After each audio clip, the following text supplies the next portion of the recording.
E aí, galera, boa tarde. Sou o professor Mariano Júnior, professor de História. Tenho o prazer de compartilhar agora esse tempo convosco. Vamos aqui tratar de um assunto, creio eu e espero eu, que seja interessante, que seja legal para encararmos aí essa reta final do dia de hoje. Concluir as aulas do dia de hoje de uma maneira tranquila, mas consistente na nossa preparação para o Enem. O que o professor falou anteriormente é muito sério. Não, o que ele falou, antes o ginásio estava mega lotado, agora o número vai reduzindo. Isso acontece também nas escolas, nas aulas extras, nos simulados. Vai afunilando. Vai afunilando. Educação e escola não é um ensaio para a vida, é a vida de verdade, em que a resistência e o compromisso fazem sim diferença aí na sua caminhada. Não quero dizer com isso que a gente vai amaldiçoar quem não veio não, viu? A gente gosta de todo mundo que por algum motivo não veio, ou está muito cansado, ou adoeceu, ou teve um compromisso familiar importante, e por isso não pôde estar aqui. Mas o fato de você abrir mão de algo para estar aqui, vai sim valer muito a pena aí nesses dias vindouros de nossa prova principal, que é o Exame Nacional do Ensino Médio. Beleza?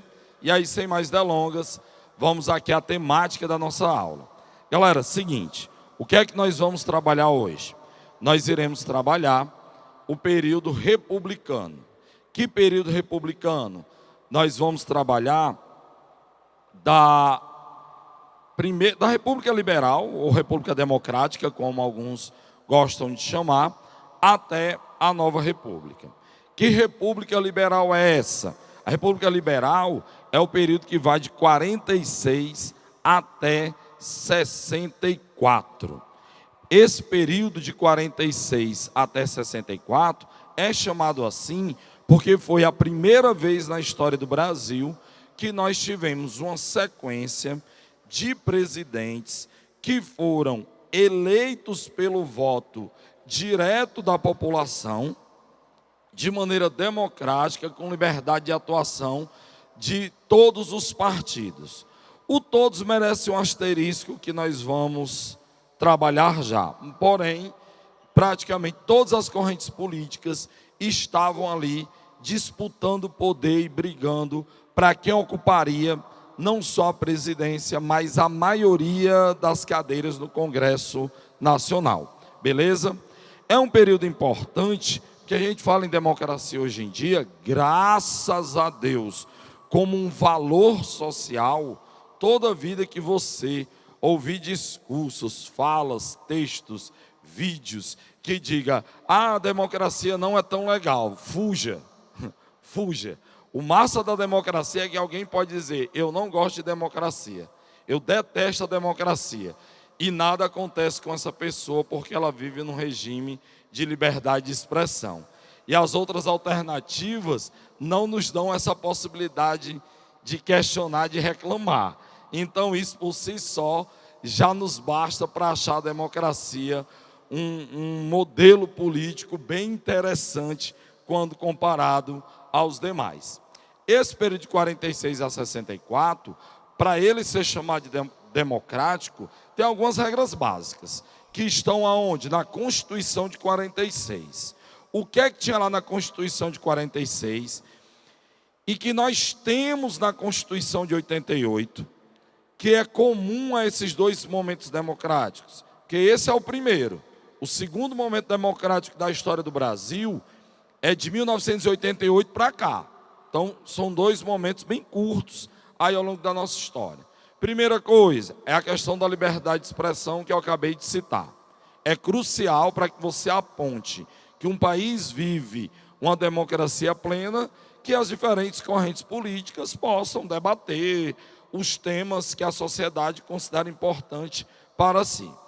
Segundo aspecto importante, para que você olhe para um país e diga, a democracia, a divisão e o equilíbrio entre os poderes, executivo, legislativo e judiciário, devem estar abertos e funcionando.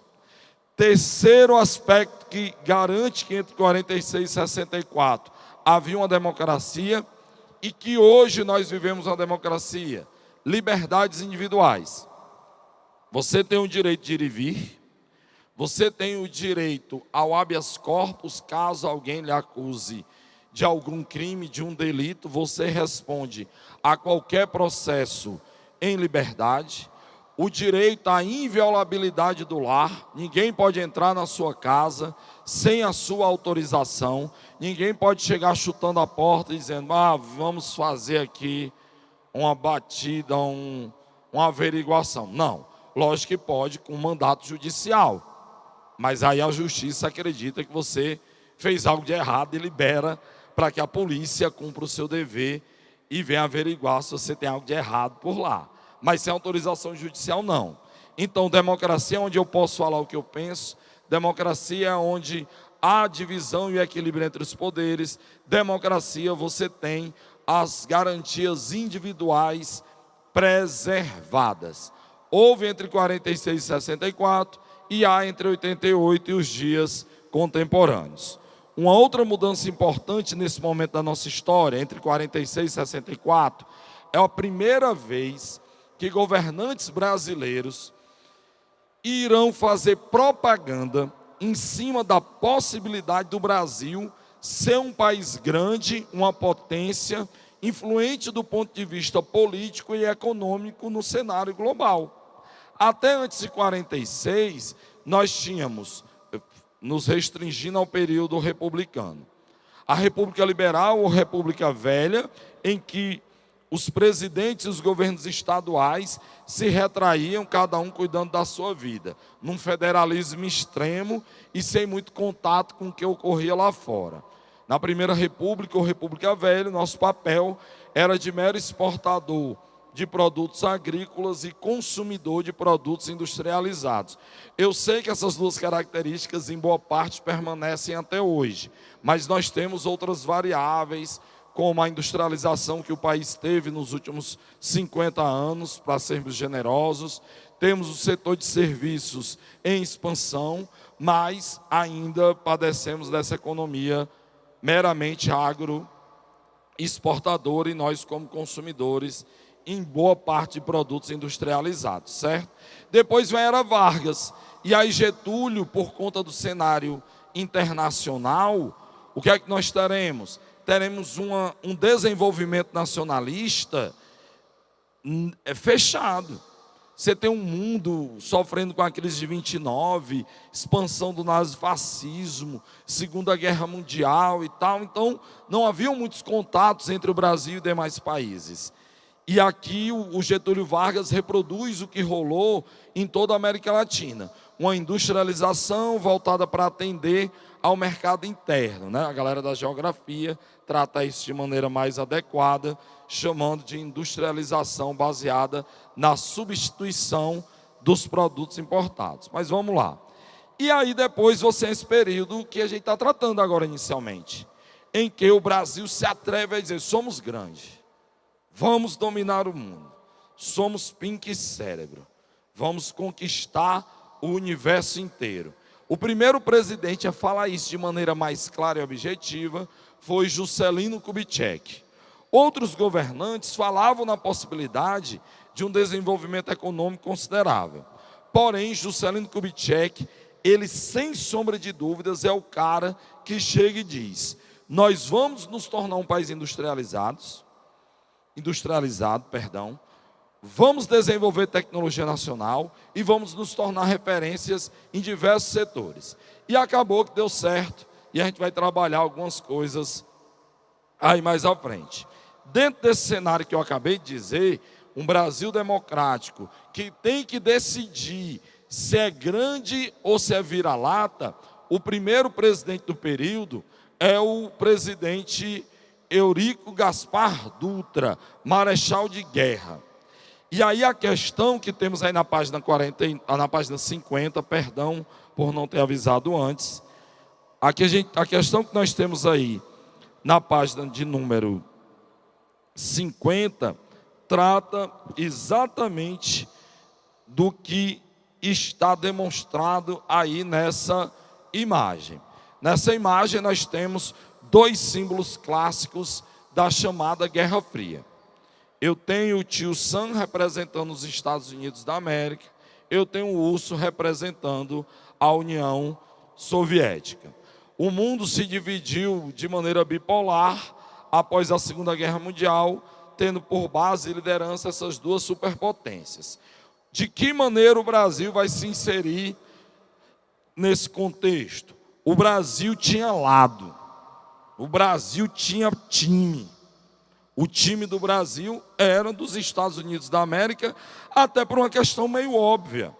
Lutamos a Segunda Guerra ao lado dos caras, defendendo os mesmos valores que eles achavam importantes.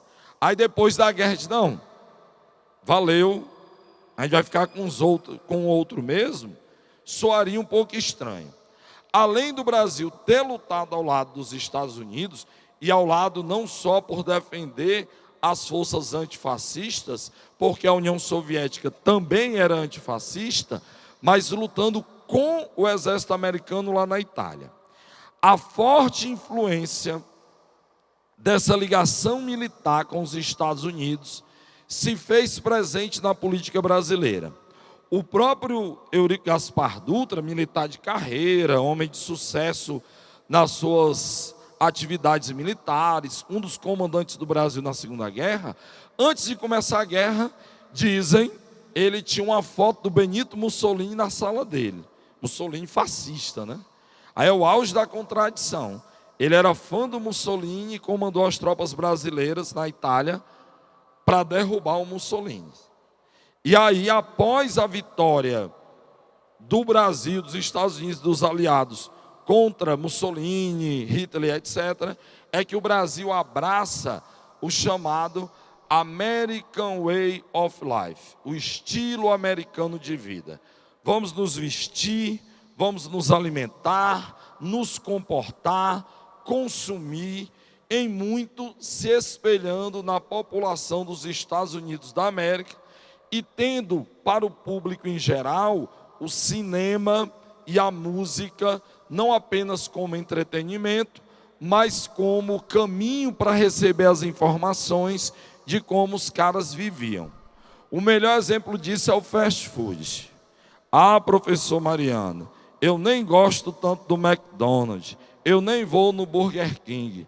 Galera, a cultura do fast food vai além. Fast food não é comida rápida, não é você ir lá numa lanchonete de origem americana. É você se sentar num restaurante típico de comida regional e diz assim, eu quero uma carne de sol com baião e macaxeira. E 20 minutos depois você olha para o garçom e diz, está demorando, né? Isso é a cultura de fast food. Porque se você fosse fazer esse baião, essa carne na sua casa, ia ser uma odisseia. Comprar carne, preparar, fazer o baião, cortar o queijo. Menina, era uma manhã inteira. Começa 8 da manhã, meio-dia, você olha para as pessoas famintas ao seu lado e diz, já, já. Mas no restaurante, você só falta bater na cara do garçom, porque já se passaram 20 minutos e isso é inadmissível. Isso é absorver a cultura, entenderam? O lance da comida rápida, inclusive para algo que não é comum que o preparo seja rápido. E então o Brasil escolheu o lado, esse lado é dos Estados Unidos, afetou o Brasil através da doutrina de segurança nacional. Todos os problemas do Brasil passaram a ser um só. Qual era o maior problema do Brasil? Segundo Dutra, não foram todos os presidentes, mas segundo Dutra, segundo Jânio Quadros e depois segundo os governantes do regime civil-militar, o maior problema do Brasil era o comunismo. E acabou. O desemprego, por causa dos comunistas. E a eleição que foi fraudada, foram os comunistas que fraudaram. E a falta de vaga na escola para as crianças, culpa dos comunistas também. Isso é política, gatão. Não é política, não. Eu crio um inimigo e digo, bora, pessoal, bate nele. Vamos bater todo mundo nele. E para configurar esse inimigo de maneira muito clara, o que é que o general Dutra fez? Como um legítimo representante do bloco capitalista. Aí vamos olhar aí a primeira questão. Não botei a questão no telão, é para todo mundo olhar para o TD, para a apostila. O processo de redemocratização, instaurado no Brasil em 46, foi ameaçado durante o governo de Eurico Gaspar Dutra, em razão de sua posição política, uma vez que o presidente, alternativa A, alinhou-se à União Soviética. Errado. Ele alinhou-se aos Estados Unidos da América. Alternativa B, cassou os mandatos dos representantes do Partido Trabalhista Brasileiro, por ser um partido de oposição ao seu governo. O PTB era um partido de apoio ao governo dele. Ele foi apoiado pelo PSD e PTB na eleição. Item C, perseguiu os integralistas e tornou ilegal a ação integralista brasileira, prendendo inclusive o seu líder Plínio Salgado. A e B era a versão fascista do nosso país, mas ela fora fechada por Getúlio Vargas, né? Getúlio já havia colocado a IB na clandestinidade depois do golpe de Estado, chamado de Estado Novo. Então já estava fechado. Alternativa D, desenvolver uma política econômica planificada, que provocou insatisfação das multinacionais instaladas no Brasil. Está errado. Toda vez que você vê esse negócio, economia planificada, é uma questão ligada ao socialismo. O lance do Estado, tomar as empresas, tudo agora é estatal, o governo é que diz os planos, planificado é de plano. A indústria automobilística vai produzir tanto, a de alimentos X, e todo mundo tem que trabalhar segundo a vontade do governo, produzir aquilo que o Estado demanda. Isso é o primeiro passo para o fracasso. O governo determinar o que as empresas, cada um irão produzir de acordo com aquilo que os burocratas acham. Lascou todo mundo. Uma das vantagens gritantes do capitalismo é que ele produz segundo a necessidade do mercado. Então ele olha para onde ele está, a empresa onde está, e pô, a galera aqui precisa de mais calçado, vamos produzir calçado. Aqui a galera come muito biscoito recheado, vamos fazer biscoito recheado. Aqui a galera é fitness, vamos dar água, né, para eles.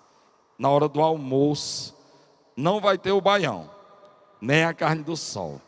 Você vai comer luz e um copo d'água e ser feliz. Você vai fazer fotossíntese na calçada e a gente come o baião lá dentro, lhe elogiando que você está magro.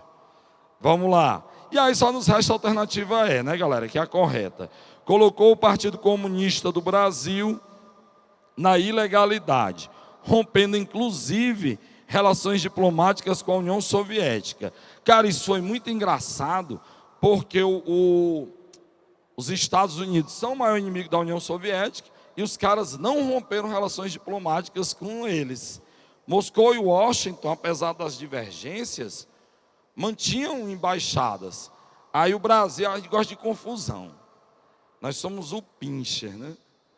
Se é para brigar, vamos brigar. Aí a gente rompe relações com a superpotência militar, do nada, se eles nunca tinham feito nada contra a gente. Ainda bem que eles não achavam que a gente era nenhuma ameaça, senão a gente estava ferrado. Uma prova, aí para continuar o raciocínio, uma prova dessa abertura econômica brasileira para a economia norte-americana foi a redução das taxas alfandegárias. Agora nós vamos ter acesso aqui aos produtos industrializados dos Estados Unidos. Achocolatado, o Toddy para botar no leite. Eita, menina, estourada aí. Todo mundo diabético agora. E feliz. Coca-Cola. Só a minha geração, a geração Coca-Cola era só no domingo 1 litro. Para o meu pai, minha mãe, eu e minha irmã. Depois nasceram mais 2 irmãos. Continuou sendo 1 litro de Coca-Cola. Não mudou. Tivemos que comprar copos menores, né?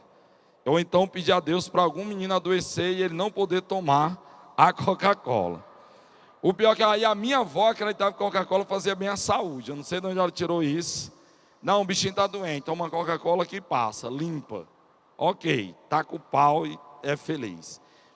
E a indústria de cosmético, ali no canto você vê a moça bonita, atriz hollywoodiana, usando o sabonete Jessie Lever. Ei, a galera tomava banho usando o quê? Usando o quê? Sabão mesmo, sabãozinho de coco, sabão pavão, aí era pior, você ficava todo encebado. Aceptol nos dias de domingo para ir à missa, que aí você queria ir mais, né? Cheirosinho. E um leite de rosa para fazer o... Você está rindo? Está rindo. Pode não passar leite de rosa? Agora pronto. Lascou. Leite de rosa é bom. É horrível, né? Aquilo ali. Pelo amor de Deus. Ok? Então nos inserimos aí no contexto internacional da Guerra Fria. Antes de ir para o próximo tema, me mandaram uma pergunta aqui. Em países latinos-americanos, como o Chile, após as ditaduras assumiram governos socialistas, por que o Brasil demorou quase 20 anos para assumir um governo socialista? E que forma de socialismo era esse? Cara, seguinte, assim, lá no Chile, de fato, você tem a Michelle Bachelet, né, como grande representante do socialismo chileno, assim como no Brasil, creio que você deve estar citando o Lula, mas o Lula e o FHC, eles são homens que bebem da mesma fonte, que é o neoliberalismo. Na realidade, ele fez uma cara de espanto, calma. Do Collor de Mello até hoje, o Brasil é neoliberal. O que é o neoliberalismo? É a diminuição da intervenção do Estado na economia, privatização de empresas estatais para que o Estado pague as suas dívidas ou pague o dinheiro que o pessoal leva do governo, né? E tal. O Estado, o que eu quero frisar, o Estado diminui, não diminui a sua participação na economia. Um dos grandes méritos políticos do PT foi fazer uma política neoliberal sem que a maioria da população percebesse. O PT privatizou muito mais que o Fernando Henrique Cardoso em volume de dinheiro. Só que ele não era bestado de privatizar a Petrobras, que dá notícia no jornal. Ele privatiza as outras. O pessoal, nacionalista, nós te amamos. Não é bem assim, não. Bolsonaro fez o Bolsa Família, isso é coisa de socialista. Bolsa Família é uma política defendida por um dos caras brilhantes do neoliberalismo, chamado Milton Friedman. Milton Friedman fala em distribuição de renda desde 1950, quando ninguém ousava ser neoliberal. E aí ele, tem que dar dinheiro para quem não tem. Para quê? Eu dou dinheiro para o povo, Bolsa Família. O que é que a galera faz com o dinheiro do Bolsa Família? Gasta, mas isso é capitalismo. Eu estou comprando na mercearia, o tiozinho vendeu mais, aí o cara pede mais na distribuidora de alimentos, que aí pede mais ao agricultor, que agora vende mais, compra uma máquina de 200 milhões de dólares e tal. Distribuição de renda, é o dinheiro, circulando. Minha casa, minha vida, ótimo. Eu estou dizendo que os programas são bons, mas entenda que é para fazer a economia girar. Vamos fazer 10 mil casas. Quem recebe a casa está feliz, não está? E quem fez essa casa? Vamos sonhar, você é o dono da construtora. O governo chegou para você e disse, meu filho, você pode fazer 10 mil casas para mim. Aí eu vou fazer por amor ao meu país. Eu não quero nem receber esse dinheiro, não. Você faz por quê? Você vai ganhar um dinheiro que seja mais... 10 mil casas, macho. Não, é socialismo. Para um socialismo desse, o pessoal está feliz lá em Wall Street. Continue, né? Seja mais, como se diz no interior. Já eu respondo a outro, para andar, tá bom? Vamos lá, segundo tema. Esse rapaz bonito aí, quem é? Getúlio Vargas, o pai dos pobres e a mãe dos ricos. Homem bom. Getúlio fez uma porrada de coisas para os trabalhadores mesmo. As leis trabalhistas da Constituição de 34, confirmadas em 46 e confirmados hoje. Jornada de trabalho de 8 horas, férias remuneradas, salário igual para homens e mulheres. Eita, mulherada, estamos esperando o dia, né? É uma lei nova, é de 1934, vai dar certo. Uma hora iguala. Eu tenho uma notícia boa, eu sempre digo isso nas minhas aulas sobre esse tema. A geração de quem tem hoje até 20 anos é a geração de que quando tiver 60 anos de idade, o salário entre homens e mulheres estarão iguais. Parabéns. Quando vocês forem avós, ganharão o mesmo tanto que os homens, por conta de um patriarcalismo desgraçado que nós vivemos. Mas enfim, Getúlio de fato criou muita lei massa, cara. Mas essas leis foram ideias dele. Foi ele que foi dormir um dia, acordei, cara, tive uma ideia. Eu acho que é legal a galera trabalhar só 8 horas por dia. Tive outra ideia. Eu acho que é legal não trabalhar aos domingos. Tive outra ideia. Acho que é legal a gente proibir trabalho infantil. Que tinha moleque de 10 anos, 8 anos, trabalhando na indústria e na lavoura. Tudo que Getúlio fez das leis trabalhistas e do Congresso Nacional, que administrava o país junto com ele, é fruto das reivindicações das ruas. O mérito de Getúlio, e isso ninguém tira, é que ele foi o primeiro governante o quê? Sensível a ouvir o que a população pedia. E isso é importante para um governante. Não diminui em nada a ideia não ter sido dele. É a sensibilidade de atender reivindicações populares. Lógico que aí ele, um populista clássico, como a gente está mostrando aí no slide, um mediador entre trabalhadores e empresários, ele vai negociando com os dois lados. O grande mérito de Getúlio qual é? Ele ouviu os trabalhadores, mas ouvir também os empresários, para que não haja o atrito direto e objetivo. E no primeiro governo dele, entre 37 e 45, isso deu muito certo. Aliás, de 30 a 45, deu muito certo. Mas nessa segunda fase, 51, 54, não dá. Não dá por quê? Porque ele agora não é mais um ditador, gatão. Antes ele era. Ele ouvia os trabalhadores, ouvia os empresários, chegava a um senso comum e colocava em prática. Mas na época que ele era ditador, se um dos lados não cedesse, aí ele metia a porrada. Porque ele era ditador, mandava prender, fechar a fábrica, mandava o trabalhador para o exílio, matava e acabou. Agora não. É democracia. Ele tem que ouvir o trabalhador, ele tem que ouvir o empresariado e ele tem que convencer um dos dois lados a ceder. E aí ele não consegue. Pressão pesada de todos os lados sobre Getúlio Vargas. Pressão tal que vai levá-lo ao suicídio. Quem pressionou Getúlio Vargas? Quem disse, ou você renuncia, ou nós vamos tirar você.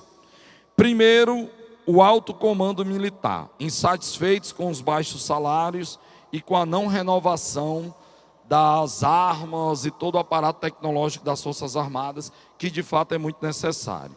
Segundo, as multinacionais e o governo dos Estados Unidos, porque Getúlio era um nacionalista convicto e ele aumentava o imposto para as multinacionais e vai reverter aquela política que o Dutra havia colocado em prática. Os latifundiários que perderam a confiança em Getúlio como seu negociador e toda a imprensa brasileira. O único jornal que não esculhambava Getúlio todo dia era esse aí da capa ou do slide, o jornal A Última Hora, que era de um amigo dele, mas esculhambava ele às vezes. E aí a grande imprensa, o empresariado, partidos políticos como a UDN, líderes da direita liberal como Carlos Lacerda, vão fazer pressão sobre Getúlio, chegaram para ele e disseram, você vai ter que sair. E Getúlio, primeiro disse essa frase, só morto sairei do catete, e poucos dias depois ele vem a se matar.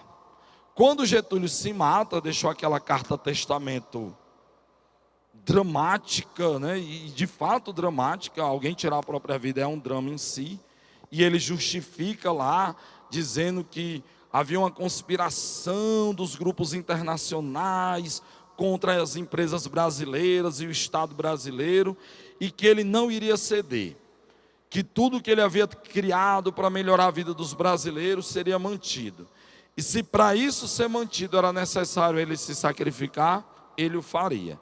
E aí a frase final é fantástica, né? Saio da história, eu saio da vida para entrar na história, a carta publicada no jornal, multidão comovida com a morte dele, uma das cenas mais loucas e típicas da política brasileira. Ele se matou 8 da manhã. A galera estava lá no portão do Palácio do Catete, esculhambando Getúlio Vargas, ó. Ladrão, corrupto e tal, detonando com ele. E aí escutam o tiro, e quando a notícia chega lá fora dizendo o presidente se matou, o que é que essas mesmas pessoas fazem? Choram. Meu Deus, morreu nosso presidente. E agora, como vamos viver sem o nosso líder? Professor, que povo Falciane, né? Está errado. Se eu lhe disser que não era Falciane, a indignação deles em reclamar de Vargas é porque eles tinham em Vargas um representante dos seus interesses. E que naquele momento ele não estava fazendo o que a população achava que deveria ser feito. Mas quando ele se mata, e agora? Quem vai nos representar? Quem vai defender os trabalhadores? Não tem.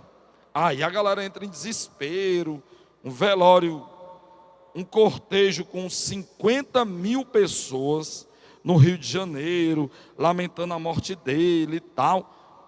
Só teve um sepultamento, um velório tão grandioso quanto de Getúlio na época não em 50, alguns anos antes, o do Padre Cícero lá em Juazeiro. Que às vezes juntar 50 mil pessoas no Rio de Janeiro, beleza.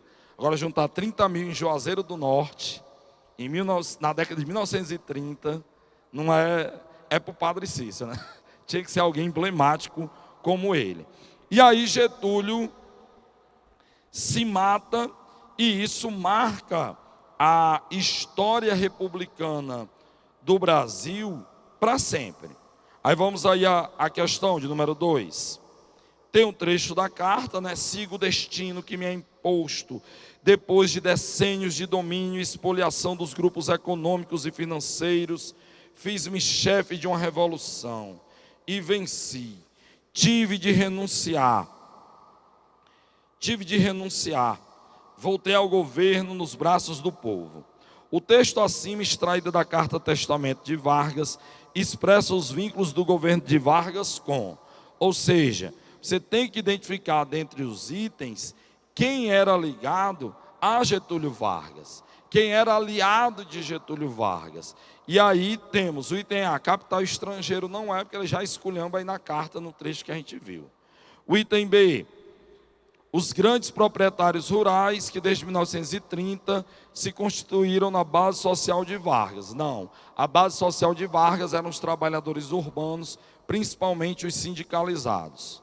Alternativa C, os grandes proprietários rurais que viram na política social de Vargas o caminho para impedir que os trabalhadores rurais se organizassem na luta pela reforma agrária.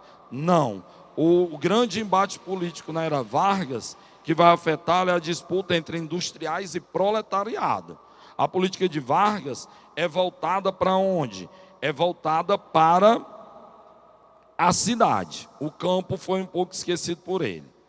O item D, as massas trabalhadoras urbanas, organizadas em poderosos sindicatos, controlados pelo Exército. Sim, esse é o item correto. É o grupo social apoiado por Vargas. E o item E, os trabalhadores rurais que esperavam de Vargas uma legislação social que lhes desse os mesmos direitos dos trabalhadores urbanos. A base dele não eram os trabalhadores rurais, eram os urbanos. Tanto que os trabalhadores rurais só vão ganhar os mesmos direitos trabalhistas do campo lá na década de 70. Começou com o governo militar, que concedeu a aposentadoria para o trabalhador rural e alguns outros direitos, e foi consolidado pela Constituição de 1988. Vou ler aqui rapidamente algumas perguntas e tentar responder de forma objetiva. Professor, o Brasil nesse tempo de governo Dutra, ele era comunista ou capitalista? Ou era um país dividido entre um e outro? Capitalista, convicto, com carteirinha do clube de participação no federalismo Yankee. Éramos abraçados com os Estados Unidos. E o fomos, principalmente durante o regime civil-militar, tá bom? Mas capitalista, sem sombra de dúvida. Por que Jânio Quadros falava mal dos comunistas e condecorou Che Guevara com a Ordem do Cruzeiro do Sul? Porque o Jânio Quadros era um cara inteligentíssimo. Por que inteligente? Saca só, ele era de direita, era um liberal convicto, mas ele não queria, e aí um mérito do governo dele, viu? Do Jânio. Ele não queria se submeter a essa divisão comunista-socialista. Ele não queria, ele disse, rapaz, não tem nada a ver com isso não. Somos um outro tipo de país, um outro tipo de estrutura. E já havia surgido a nomenclatura de terceiro mundo. Os países recém-independentes da Ásia e da África e países latino-americanos. Ele dizia o quê? Eu quero ser líder do terceiro mundo. Eu quero ser uma referência para essa massa global que não quer ser nem capitalista nem socialista. E aí, ele é liberal, ele é capitalista, aí todo mundo ficava apontando para ele como um servo dos Estados Unidos. Aí ele resolveu demonstrar em grande estilo que ele não era obediente aos Estados Unidos. Daí a ideia dele de dar a medalha para o Che Guevara. Che Guevara fazia 2 anos que tinha feito a revolução em Cuba. Ele dá a medalha, pessoal, no ano de 1961, que é quando tem a crise dos mísseis, maior confusão, quase uma guerra nuclear. E aí ele vai lá e condecora Che Guevara. É um recado que ele está dando. Sou capitalista, sou liberal, mas eu não estou aqui para obedecer aos Estados Unidos da América. Esse é o recado que ele está dando. Socialista ele jamais o era. É verdade que a morte de Getúlio Vargas atrasou a ditadura militar? Se sim, como isso pôde acontecer? Assim, quando eu digo que o Getúlio recebeu essa pressão doida aí de todo lado, dentre as pessoas que pressionaram estavam os militares. Mas a ideia em 54 era qual? Tirar Getúlio e marcar novas eleições. Os militares entravam ali para manter a ordem institucional. Alguns analistas sim colocam que caso se Getúlio não tivesse se matado e eles tivessem assumido, sim instaurariam uma ditadura de imediato. Mas aí a gente não pode afirmar. Você teve, por exemplo, militares, aliás, muitos militares, defendendo a democracia brasileira. Por exemplo, quando Juscelino Kubitschek foi eleito, a UDN não queria deixar ele assumir, e o general Henrique Teixeira Lott botou as tropas na rua e disse: a Constituição afirma que o candidato que ganhar o maior número de votos vai tomar a posse da presidência. E acabou. É um general com as suas tropas cumprindo o que manda a Constituição. É porque devido ao trauma político do regime civil-militar de 64 a 85, a gente acaba achando que todos os militares pensavam e agiam do mesmo jeito. Não. Você tinha divisões políticas dentro das Forças Armadas, do mesmo jeito que você tem hoje. Tá bom? Isso aqui eu já respondi. Pronto, deixa eu ver aqui. Tem mais um. E aí vamos para cima. Boa tarde. Qual a versão mais aceitável entre os professores de História? Ixi, agora. Foi Vargas quem... da morte de Vargas. Se a carta testamento dele teria sido feita por ele ou não, porque tem uma versão que diz que ameaçaram Getúlio, né? Olha, se você não assinar essa carta dizendo que você vai se matar, a gente te mata. Se ele fosse cearense, ele mandava o cabo se lascar na mesma hora. Por quê? Eu tenho uma carta, quero que você assine. Se você não assinar, eu te mato. E se você assinar, eu te mato também. Vai se lascar, você, sua mãe, todo mundo. Eu não quero nem saber. Porque não faria sentido. Mas assim, há uma penumbra, até se Getúlio se matou, foi assassinado. Aí não tem como saber, não. Aí não tem. No dia que fizeram a máquina do tempo, a gente volta lá e olha. Para a história contemporânea, Lógico que seria um dado formidável a gente saber se ele se matou, foi assassinado e tal, mas para a história o que importa são as consequências do fato. É Getúlio ter morrido e nenhum opositor dele conseguiu mais ganhar a eleição. O Carlos Lacerda teve que fugir do Rio de Janeiro para não morrer. Quando anunciaram a morte de Getúlio, a galera foi lá na embaixada americana e deram pedrada em todo mundo. Atacaram o jornal do Carlos Lacerda e a rádio dele. Bateram nos opositores dele pelo mundo. Isso a gente consegue analisar. A morte de Getúlio, volto a enfatizar, é dramática, é horrível, mas nós não temos como dizer assim, foi ele. Datilografar, ele assinou, ele datilografou e depois assinou, aí é especulação, fica no campo da curiosidade. O Rubens Fonseca, na obra Agosto, ele diz que Getúlio que fez a carta, né? Ele que concluiu a obra, beleza? Outro tema, Juscelino Kubitschek, acho que todo mundo já identificou aí pelo slogan 50 anos em 5. Juscelino Kubitschek queria fazer do Brasil um país industrializado. O que é que ele queria isso? Por que é que ele queria isso? Porque país desenvolvido era país industrializado. Professor, que sacada de JK, não foi dele a sacada. A sacada é da CEPAL, que é um órgão da ONU voltado... Ei, mas assim tu me lasca, né? Ao tamanho da letra que esse homem escreve. Tu devia ter pego um papel maior. Rapaz. Fez uma redação, tem 32 linhas. Com argumento e introdução, mas vamos lá. Vou voltar amanhã. O JK, ele pega a ideia da CEPAL.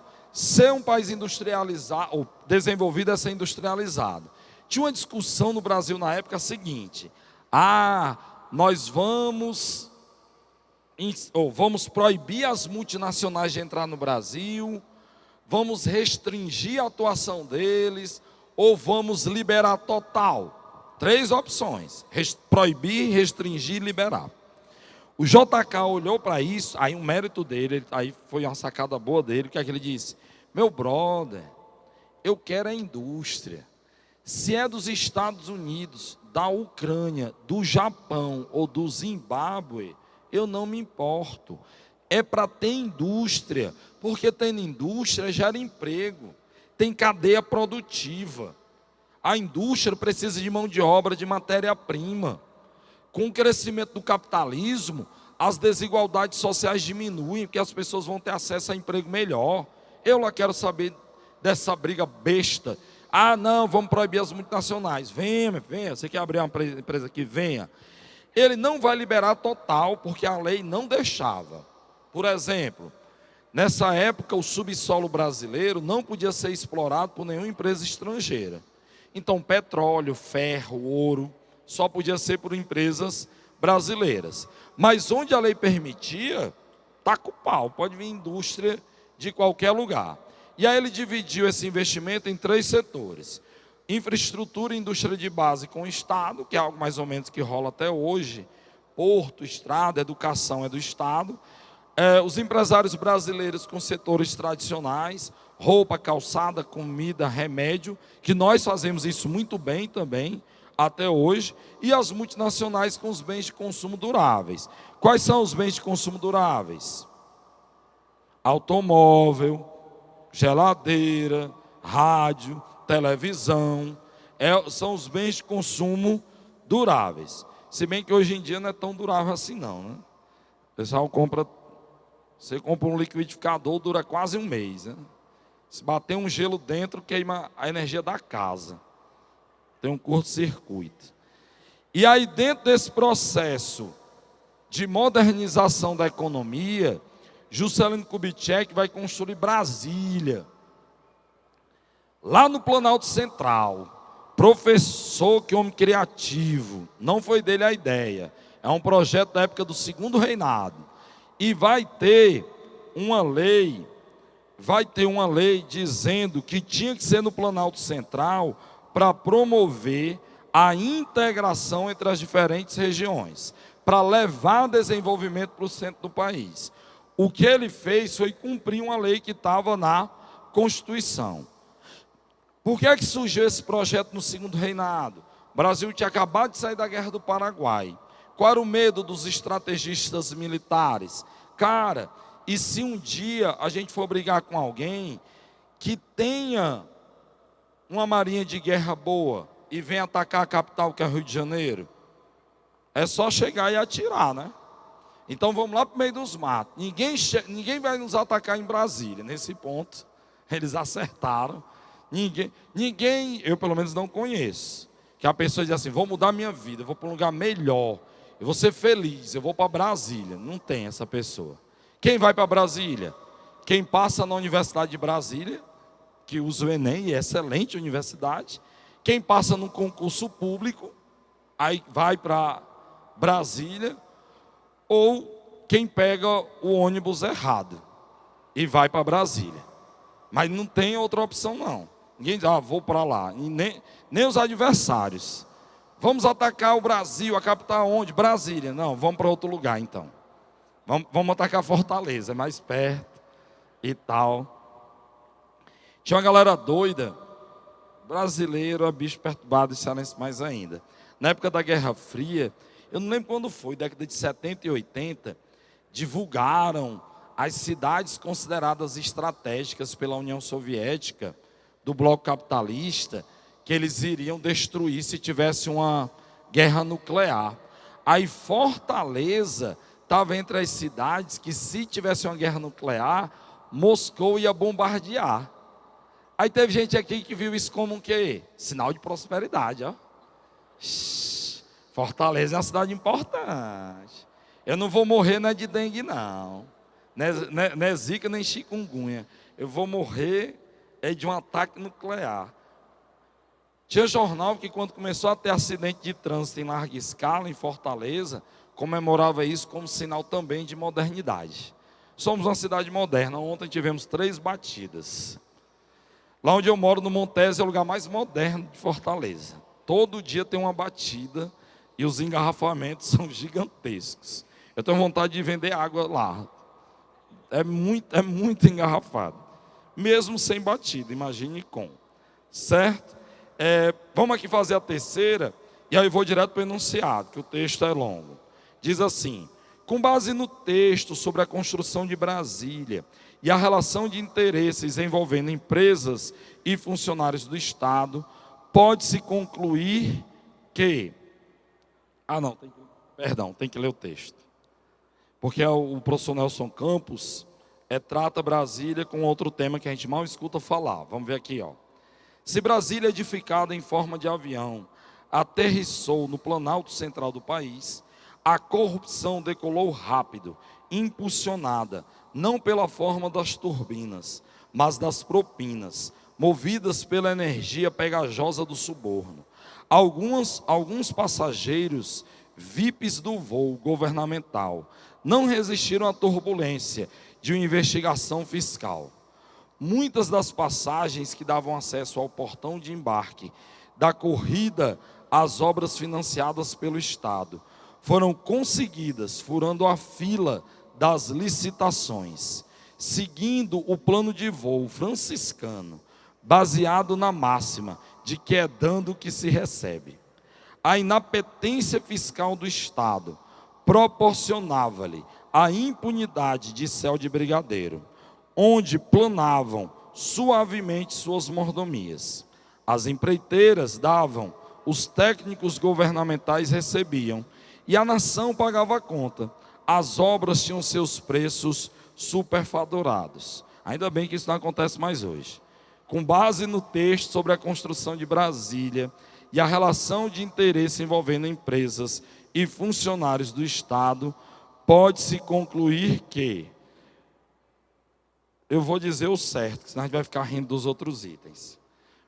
O A diz assim: a corrupção existente em Brasília representa um caso isolado do tempo de sua construção. Não. Nem na época, nem hoje. B. A forja... Agora eu risquei aqui tanto que não estou lendo. Ó. Diga para mim. A forte fiscalização exercida pelo Estado em relação às licitações mostra que há o zelo governamental. Ele diz que os caras não fiscalizam, né? Deixa correr solto. Que diz aqui, diz que não resistiria à turbulência da fiscalização e tal. C. O povo brasileiro é muito politizado, por isso só vota em candidatos honestos e que defendam os interesses da nação. Eu acho o povo brasileiro politizado. Está faltando é do outro lado. A parte de cá eu acho que já está bem encaminhada. A parte de lá é que está meio complicada. Certo? Alternativa D, que é a correta. Há uma certa política de cumplicidade entre empresas que realizam obras para o Estado e os funcionários governamentais, que recebem propinas para favorecer empresários. Infelizmente, o correto. O item é considerada corrupção apenas o ato de receber propinas por técnicos governamentais. As empresas que pagam as propinas não podem ser consideradas corruptoras. Lógico que sim, existe a corrupção ativa e a passiva, né? Quando você oferece a propina, você está cometendo um crime. As questões que nós vamos trabalhar agora dizem respeito, obviamente, ao período da ditadura civil-militar no Brasil. Aí, respondendo aqui a essas duas perguntas rapidamente. A nossa redação, ele era de direita. A pergunta é se o Jânio Quadros era de direita ou não, e se ele era, por que ele condecorou Che Guevara? De novo, é uma ação política dele. E aqui tu fala, não sei onde é que se tu viu em livro ou foi algum professor que te disse, ele não queria implantar no Brasil um regime igual ao de Cuba, não. Tanto que, quando ele assumiu o governo, e aí talvez aí esteja a maior prova que ele é um cara de direita, no sentido clássico da palavra, é que a maior preocupação dele era uma preocupação muito legítima, era pagar as dívidas deixadas por JK, né? Que a gente sabe que o Brasil com o JK cresceu 50 anos em 5, e a dívida externa também. Aí assim que ele assume, ele corta os gastos com educação, saúde e paralisa todas as obras públicas. Cara, cortar gastos com saúde, educação e para obras públicas, e não estou dizendo que isso seja errado, era uma necessidade imediata naquele momento, não é uma característica de um governo de esquerda, certo? Ele defendia o equilíbrio fiscal antes mesmo do termo existir. Não existia essa expressão, equilíbrio fiscal, do governo, parece algo óbvio, mas nunca foi feito. Gastar apenas aquilo que ele arrecada. E ele defendia isso, certo? Ele era um cara de direita, foi apoiado pela UDN, União Democrática Nacional. E aí, complementando aqui a sua pergunta, tem uma outra, dizendo assim, se ele tinha apoio no Congresso. Ele teve apoio no Congresso até paralisar as obras. Tu já pensou chegar para deputado, senador, governador do estado e dizer, pessoal, devido à crise, nós não vamos ter mais obras públicas. O que é um deputado no interior sem inaugurar uma rua asfaltada, meu filho? O que é um prefeito sem inaugurar a pintura nova da escola? Ele não é ninguém. Ele tem que inaugurar obras. E o Jânio Quadros, no lance das obras públicas, não é que ele fez, pessoal, a gente vai cortar uma parte. Não, pararam as obras. Zero. O que não tinha sido terminado não será terminado e nenhuma obra será restaurada ou reiniciada. Acabou-se, certo? Aí ele perde o apoio no Congresso Nacional nessa hora. Aí, galera, olha aí, esse bicho é traíra. Ele assumiu o poder com o nosso apoio e agora não quer fazer obra. Fora Jânio. Porque ele era de um país, eu disse agora que ele recebeu o apoio da UDN, mas ele não era da UDN. E aí, por isso, não tinha articulação política no Senado, ok? Cara, ditadura militar no Enem cai em 3 coisas. Milagre econômico, que a gente vai tratar já.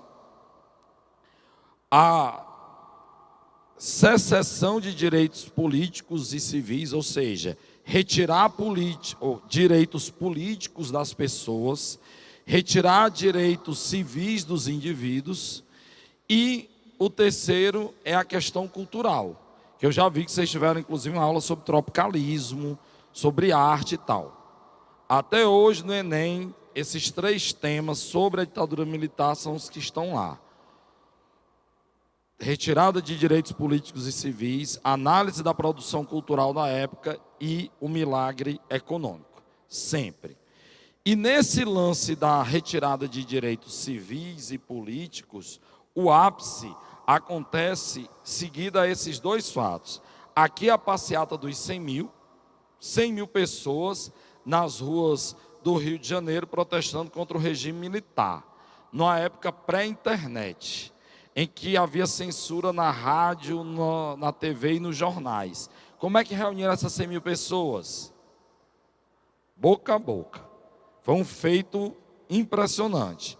E o segundo fato que leva ao recrudescimento da ditadura militar, fora aí da passeata dos 100 mil, eu peguei essa foto remasterizada, com o Chico e o Gilberto Gil ali no bolo, né? Representando a classe artística que estava aí no protesto. Certo? Chico é esse galã aí no meio da multidão de óculos escuros e o Gilberto Gil aí ao lado dele. A outra coisa que fez os militares engrossarem para cima dos civis foi um discurso do deputado Márcio Moreira denunciando os abusos do governo militar.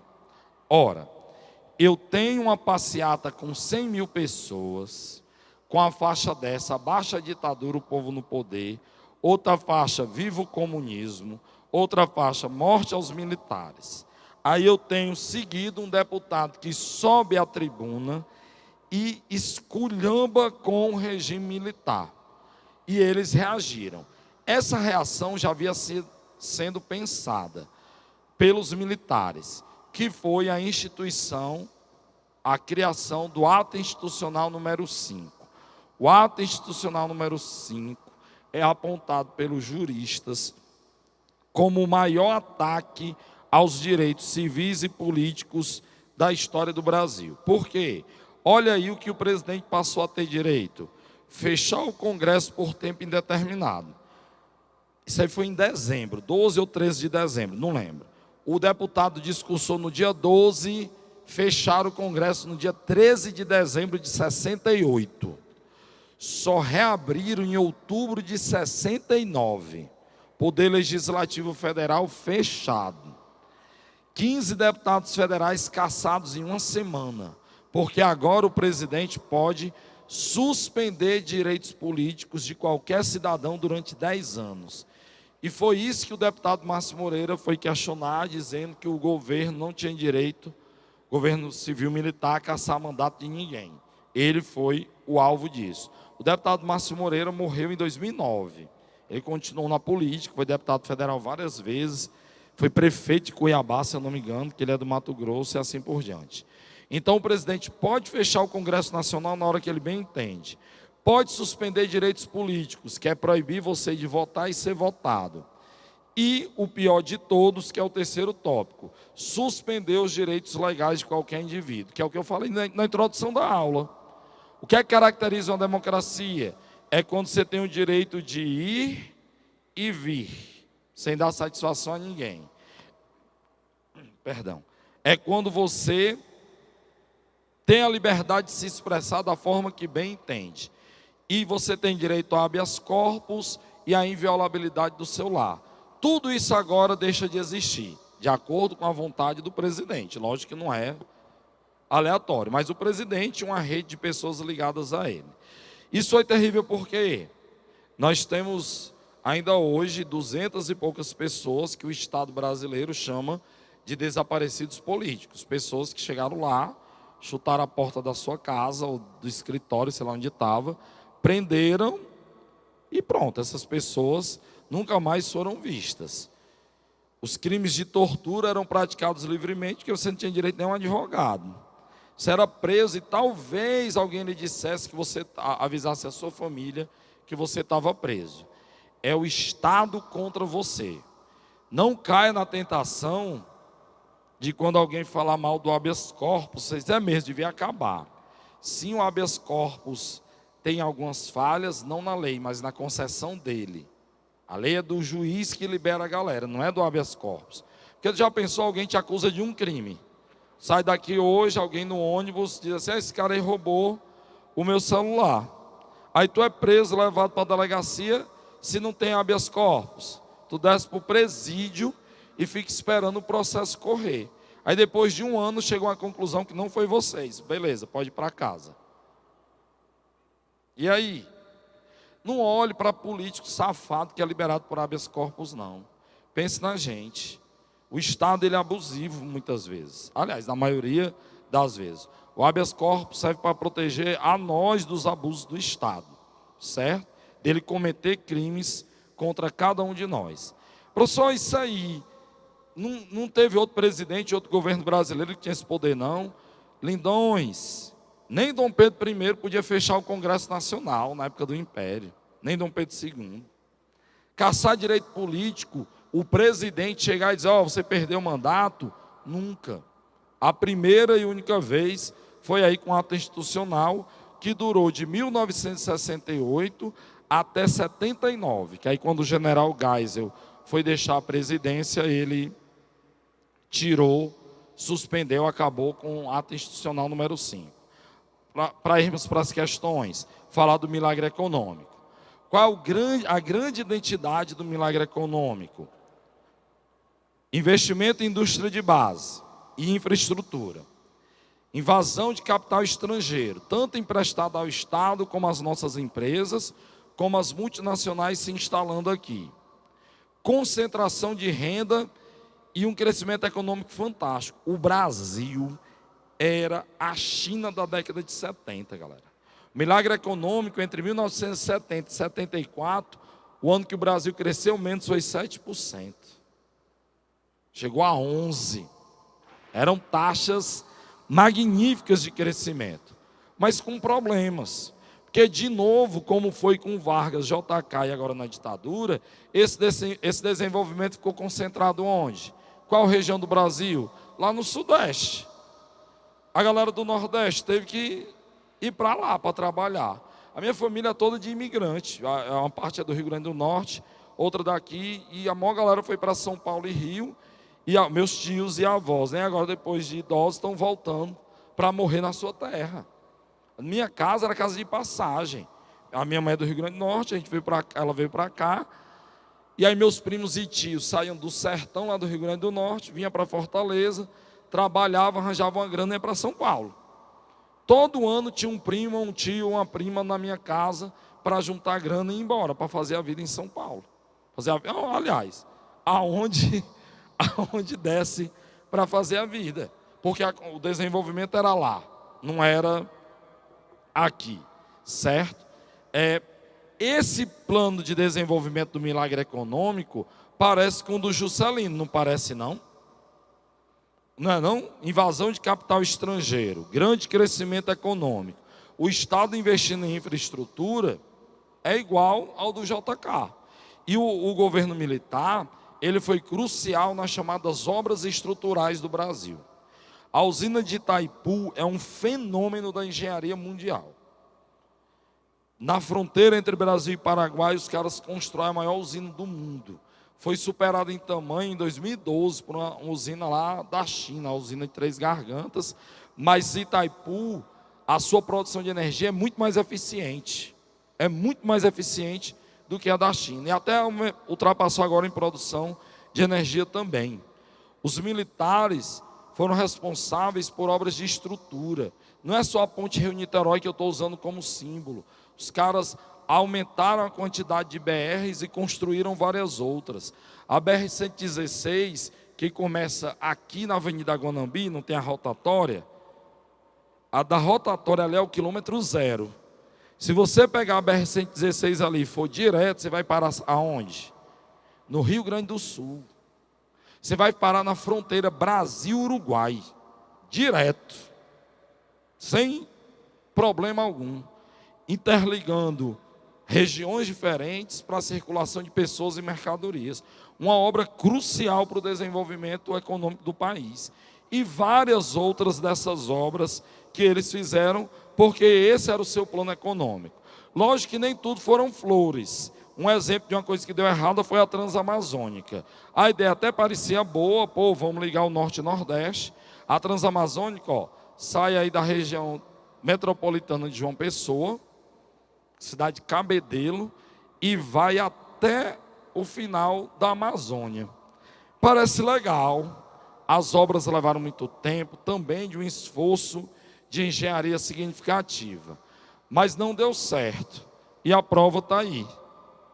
Isso aqui é a Transamazônica em 76, essa é em 2013. O que é que deu errado?